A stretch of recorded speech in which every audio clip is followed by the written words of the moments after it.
Shalom, shalom, frères et sœurs en Christ, et bienvenue à la Rhapsodie du lundi 4 avril 2022.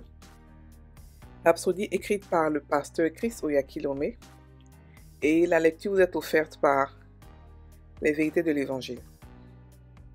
Le thème d'aujourd'hui est la nuée de gloire. Et le verset de Exode 40, verset 38, qui dit: La nuée de l'Éternel était de jour sur le tabernacle, et de nuit, il y avait un feu aux yeux de toute la maison d'Israël pendant toute leur marche. Alléluia. Le pasteur Christ dit: Matthieu 17 nous dit que Pierre, Jacques et Jean étaient avec Jésus sur la montagne de la Transfiguration.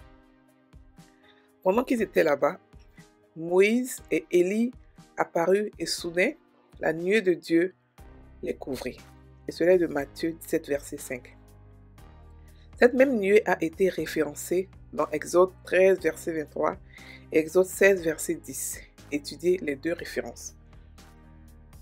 Nous voyons un scénario remarquable dans notre verset d'ouverture. Pendant 40 ans, les enfants d'Israël ont vu la nuée de la gloire de Dieu sur le tabernacle en journée et sous forme de colonnes de feu dans la nuit. Ceci est vraiment significatif.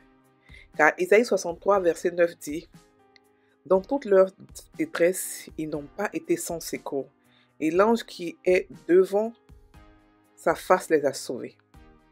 Il les a lui-même rachetés dans son amour et sa miséricorde.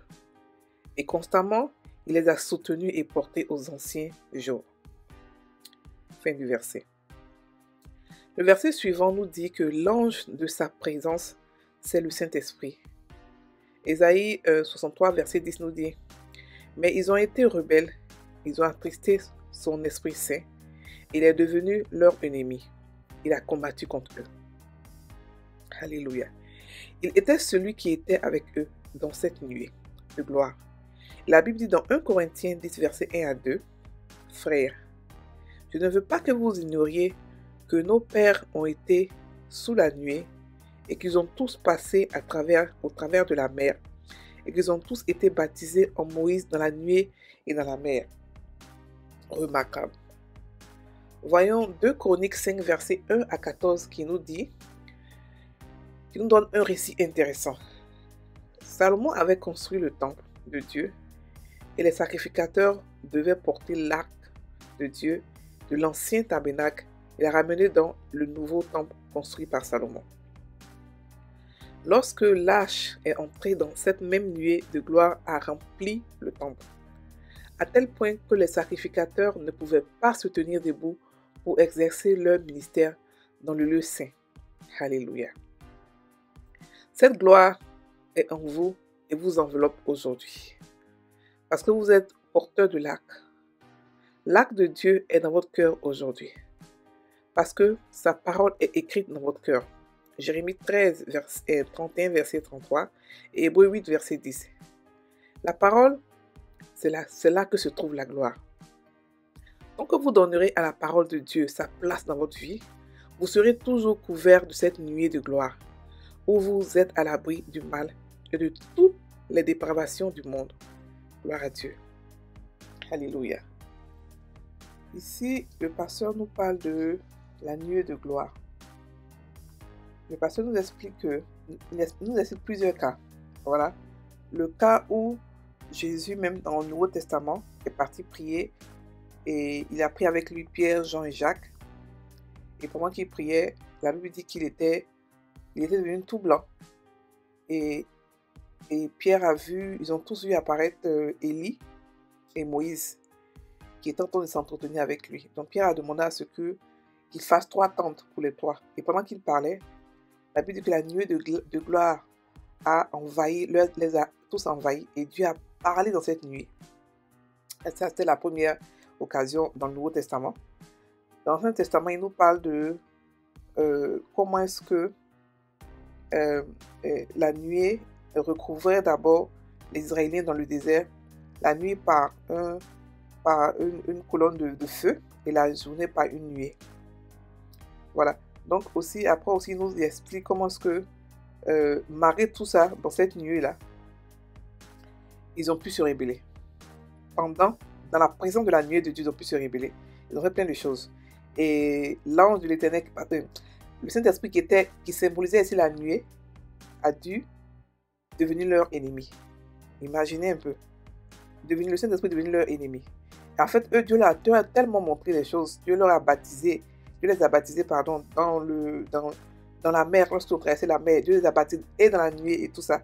Mais avec ça, quand même, chaque fois qu'ils demandaient des choses, ils demandaient des choses en se plaignant. Voilà, ils ne demandaient jamais des choses. C'est pour ça qu'ils ont duré dans le désert. Donc, ils ne demandaient pas des choses en demandant humblement. Non, ils se plaignaient tout le temps.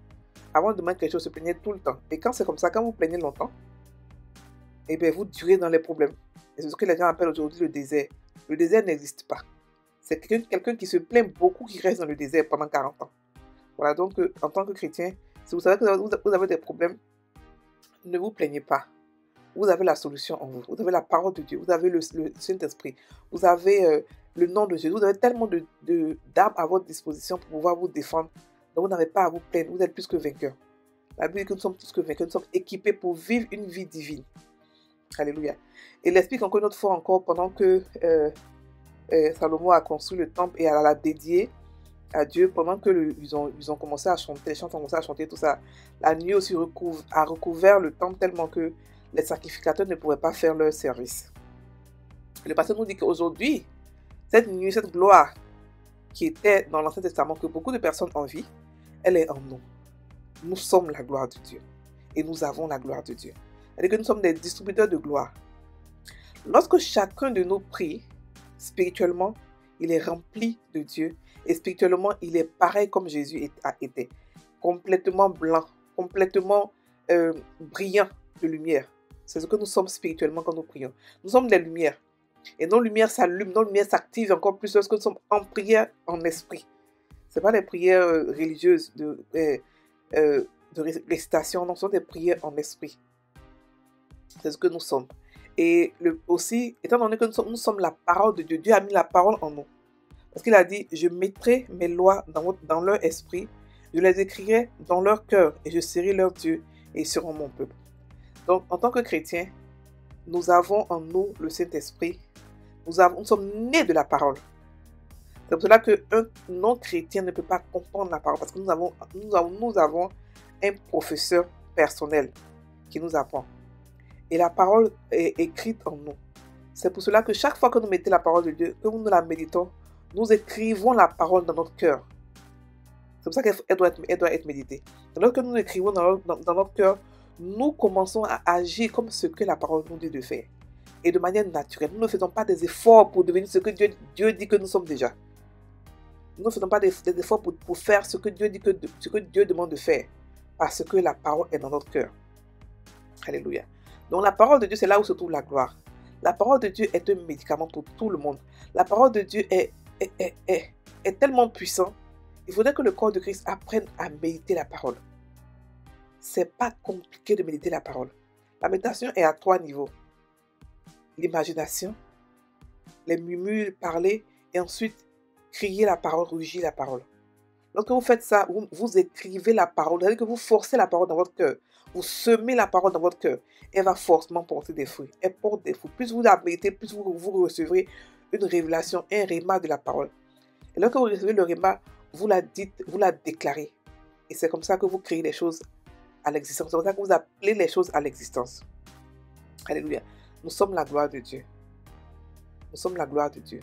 Dieu n'habite pas dans n'importe quelle personne. Dieu n'habite pas dans n'importe quelle chose. Dieu a choisi d'habiter dans les chrétiens. Dieu habite en nous. Le grand Dieu, le créateur de l'univers habite en nous. Imaginez cette nuée qui était autour des enfants d'Israël. Cette nuée-là habite en nous.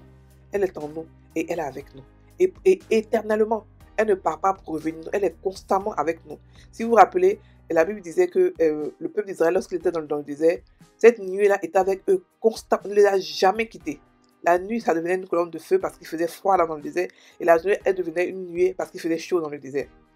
Donc, le Saint-Esprit était constamment avec eux. De cette même manière aussi, il est constamment avec nous. Il vit avec nous et il vit en nous. Et il nous aide dans nos prières. Il prie pour nous. Imaginez Dieu prier pour vous. Quelle prière que vous pouvez faire qui ne va pas être exaucé. C'est impossible que nos prières ne soient pas exaucées. Alléluia. Nous allons prendre la confession. Le Saint-Esprit, l'Esprit de gloire habite en moi. Et non seulement je suis entièrement couvert de sa gloire, je porte cette gloire avec moi pour impacter mon monde. À l'instant même, cette gloire rayonne à l'intérieur de mon esprit. Imprégnant mon corps et affectant tout ce qui m'entoure.